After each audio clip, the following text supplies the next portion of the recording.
السلام عليكم ورحمة الله وبركاته، يا رب تكونوا بخير. النهارده إن شاء الله هنشرح مع بعض لو إحنا عندنا فلتر 3 مراحل وعايزين نغيّر له الحنفية ديّة. الحنفية دي بتكون موجودة في الفلتر ال3 مراحل، فبالتالي ممكن تكون عاملة إعاقة شوية. فإحنا لو عاوزين نركّب مكانها الحنفية اللي هي بتاعة ال5 مراحل اللي هي زي دي كده أو بتاعة ال7 مراحل برضه، تمام. إزاي نغيّر الحنفية من ال3 مراحل لل5 مراحل؟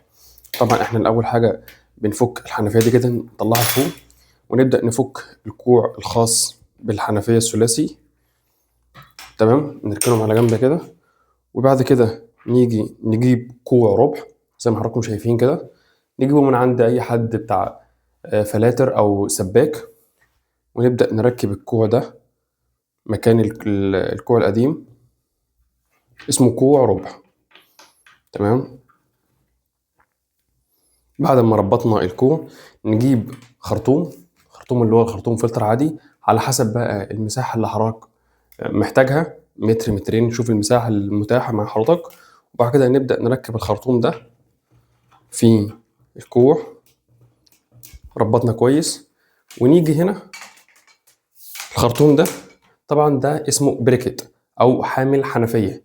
الحامل ده بيكون متثبت على الحيطة، بيتثبت بثلاث مسامير كده، يكون على الحيطة هنا كده، تمام. 1 2 3. بعد ما ثبتناه نيجي الحنفية دي اللي معانا وده كيس المشتملات بتاعها، نفتح الكيس كده مع بعض.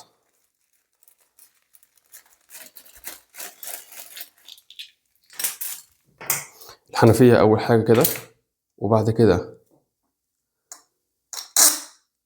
الحديدة دي، وبعد كده الجوان ده، وبعد كده البريكت، وبعد كده في جوان من تحت، وبعد كده الصامولة اللي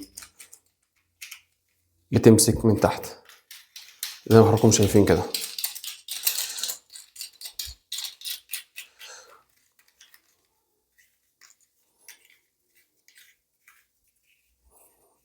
تمام. هو ده بيكون شكل الحنفية بعد ما بيتثبت، خلاص ما فيهوش مشكلة.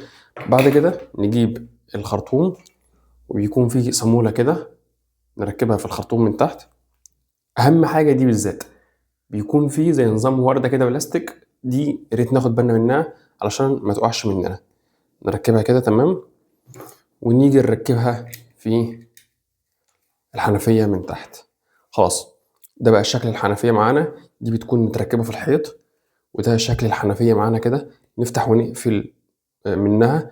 أكيد يعني بكل الأحوال بتكون شكلها كويس، عملية أحسن من دي، متكسرش، شكلها مضمونها. هو ده لو احنا عايزين نحول من حنفية ثلاثي لحنفية 5 مراحل بس. وأتمنى يكون الفيديو عجبكم، والسلام عليكم ورحمة الله وبركاته.